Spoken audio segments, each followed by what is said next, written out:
Aos olhos de quem morava ao seu redor, Joseph James DeAngelo não passava de um idoso rabugento, intratável e com hábitos excêntricos. Seus vizinhos costumavam chamá-lo ironicamente de Joe Louco, um apelido insignificante diante do verdadeiro horror que as autoridades norte-americanas descobriram por trás de sua fachada pacata. A equipe do News Web Doc revela como esse homem de família e ex-policial conseguiu ocultar por quase meio século a identidade do assassino do Estado Dourado, um dos predadores mais cruéis, sádicos e calculistas que a humanidade já testemunhou. Durante os anos 1970 e 1980, uma onda de pânico absoluto paralisou a Califórnia. O monstro mascarado invadia residências de madrugada, espalhando violência física, abusos inomináveis e deixando um rastro de sangue por onde passava. Foram confirmados ao menos 13 assassinatos brutais e mais de 50 estupros, além de uma quantidade incalculável de lares completamente saqueados e destruídos. A crueldade do predador não se limitava ao momento da invasão.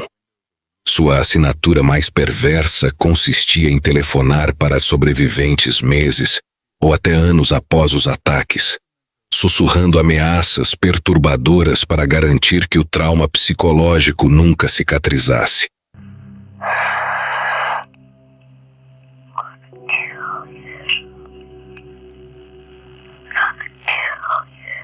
Vítimas marcadas por esse sadismo descrevem o criminoso como um psicopata destituído de qualquer rastro de empatia ou humanidade. A captura parecia impossível, e o anonimato do carrasco durou mais de 4 décadas, frustrando investigadores veteranos que transformaram a busca em uma dolorosa obsessão pessoal. A reviravolta que chocou a comunidade jurídica e policial ocorreu em Sacramento, por meio de uma estratégia investigativa pioneira baseada em ciência forense de vanguarda. Diante do beco sem saída em que o caso se encontrava, as autoridades decidiram cruzar o material genético colhido nas antigas cenas de crime com grandes bancos de dados públicos de genealogia. Ao rastrear árvores genealógicas em plataformas de linhagem familiar, os detetives mapearam ramificações de DNA em menos de 2 dias, traçando um caminho sem volta que apontava diretamente para aquele idoso aparentemente frágil de 72 anos de idade. A revelação despedaçou o que restava da paz histórica da região. Sacramento, o coração político e financeiro da Califórnia, viu sua antiga atmosfera de inocência e prosperidade do subúrbio americano ser confrontada com o fato de que abrigava um monstro disfarçado de cidadão exemplar. O pânico retrocedeu para dar lugar à perplexidade de um julgamento histórico.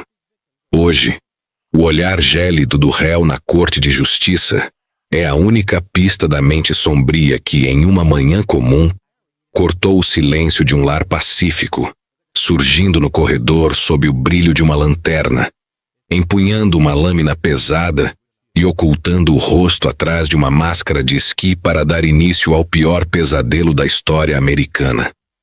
Em meados de 1976, muito antes de o país compreender a magnitude do perigo que o rondava, Jane Carson Sandler, uma jovem mãe de 30 anos, estava prestes a entrar para a macabra estatística do maníaco que assolava os subúrbios residenciais de Sacramento. A ordem do invasor foi fria e direta. Exigiu que ela amarrasse os punhos e os tornozelos do próprio marido com cordões de sapatos. Sob a mira do perigo, o filho pequeno do casal testemunhou os pais serem amordaçados e vendados no escuro. O pânico paralisou o ambiente por mais de 1 hora. De forma sádica, o agressor manteve-se calmo, revirando os armários da cozinha e chegando ao ponto de cozinhar uma refeição completa antes de desaparecer na noite. Jane descobriu que era a 5ª vítima de uma engrenagem criminosa em série. A paranoia rapidamente se alastrou pela região. O caso dominou as manchetes dos principais telejornais da Califórnia, que rotularam o agressor como o estuprador da Zona Leste. À medida que novos ataques eram reportados, por vezes ocorrendo 2 na mesma noite, milhares de famílias trancaram-se em suas casas. As lojas de ferragens esgotaram seus estoques de travas de segurança e o comércio de armas de fogo explodiu.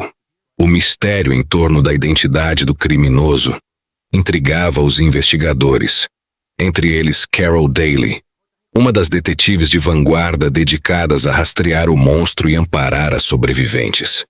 A precisão militar, o controle absoluto do cenário e a facilidade para sumir sem deixar rastros levantaram a forte suspeita de que o agressor possuía treinamento técnico em segurança ou forças armadas.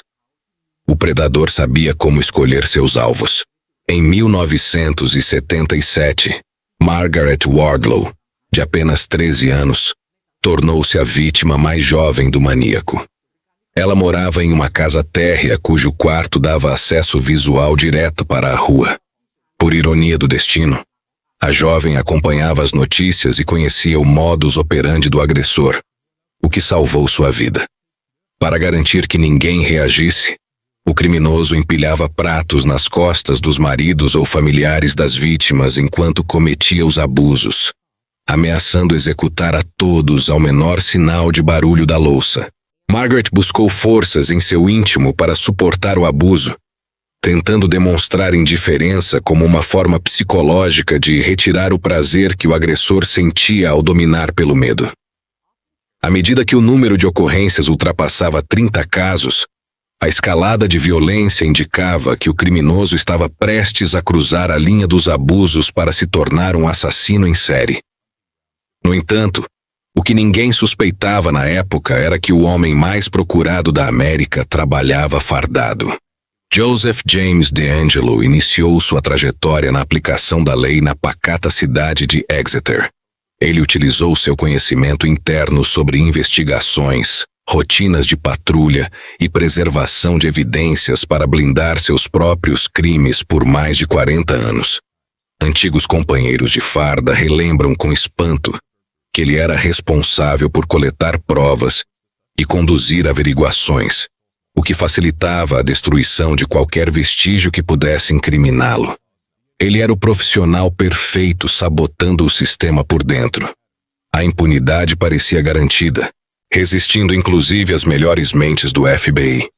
Contudo, a inteligência do ex-policial foi superada pela persistência do detetive Paul Holes, que dedicou mais de 2 décadas de sua vida à caçada. A reviravolta definitiva veio com o uso revolucionário da genealogia forense, cruzando o DNA coletado no passado com árvores genealógicas públicas. Em menos de 48 horas, o banco de dados filtrou os suspeitos e expôs o monstro idoso escondido no subúrbio, que desafiou o tempo e a justiça, provando que nenhum segredo permanece enterrado para sempre. A preferência do predador por bairros com casas térreas tinha uma explicação puramente tática. Facilitava sua mobilidade urbana, permitindo que ele saltasse cercas e cortasse caminho pelos quintais com agilidade. De acordo com as investigações do detetive Paul Holes, em meados da década de 1970, Joseph James DeAngelo transferiu sua residência de Exeter para os subúrbios em expansão de Sacramento. Aquela região pacata logo se transformou no novo perímetro de caça de um policial totalmente corrompido. Graças ao seu treinamento técnico na academia, ele dominava a rotina e o tempo de resposta das patrulhas. Sabendo exatamente onde as viaturas se posicionariam ao responderem a um chamado de emergência, DeAngelo estacionava seu próprio veículo de fuga de forma estratégica em pontos distantes, muitas vezes a poucos quarteirões da residência das vítimas. Agindo na escuridão da noite ou à luz do dia, o estuprador da Zona Leste executou suas primeiras 44 agressões sexuais e 2 assassinatos brutais enquanto ainda utilizava a farda e o distintivo do Estado. A sorte do maníaco começou a mudar quando ele foi pego em flagrante cometendo um pequeno furto em uma loja. tentava roubar um martelo e uma lata de repelente para cães. O chefe de polícia local o demitiu sumariamente pelo ato. Poucas semanas após o desligamento, um invasor misterioso surgiu sorrateiramente do lado de fora da janela do quarto da filha desse mesmo chefe de polícia. O comandante estava convicto de que se tratava de uma retaliação direta e vingativa de DeAngelo. Surpreendentemente, nenhuma autoridade deu prosseguimento àquela queixa ou investigou o histórico do ex-oficial. Para sobreviventes como Jane Carson Sandler, essa negligência institucional representou a maior falha de toda a história da segurança pública americana, pois o rastro de sangue poderia ter sido interrompido naquele exato momento. Em 1979, os ataques sexuais em Sacramento cessaram abruptamente sem qualquer motivo aparente, deixando os detetives locais no escuro. O pior pesadelo da polícia se concretizou quando o predador sádico reapareceu no sul da Califórnia, operando agora como um homicida em série completo e impiedoso. Conforme apurado, o criminoso mudava constantemente de território ao longo do estado, forçando as agências de segurança locais a batizá-lo com diferentes codinomes, como o estuprador da Zona Leste e, posteriormente, o assassino do Estado Dourado. Ele se tornou o único infrator conhecido na história a receber múltiplas identidades criminosas em investigações paralelas e não resolvidas, acumulando um saldo macabro de 13 execuções confirmadas, mais de 50 estupros e dezenas de sequestros violentos, figurando no topo da lista dos fugitivos mais procurados dos Estados Unidos. A busca obstinada para desvendar o mistério consumiu gerações de investigadores, incluindo o detetive Paul Holes, que assumiu o controle dos arquivos em 1994, justamente no período em que a tecnologia de identificação por DNA começava a se consolidar como uma ferramenta forense viável para a polícia.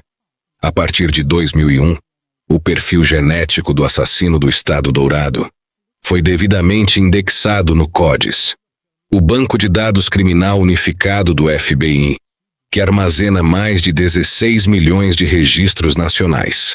No entanto, o sistema nunca gerou uma correspondência automática. Como DeAngelo jamais havia sido condenado por um crime de alta gravidade após sua demissão da polícia, suas informações genéticas não constavam em nenhuma plataforma governamental. Diante do iminente arquivamento e sentindo o peso do fracasso após 2 décadas de buscas infrutíferas, Holes recusou-se a aceitar a derrota. Foi então que ele teve a ideia inovadora de explorar as ferramentas de genealogia genética.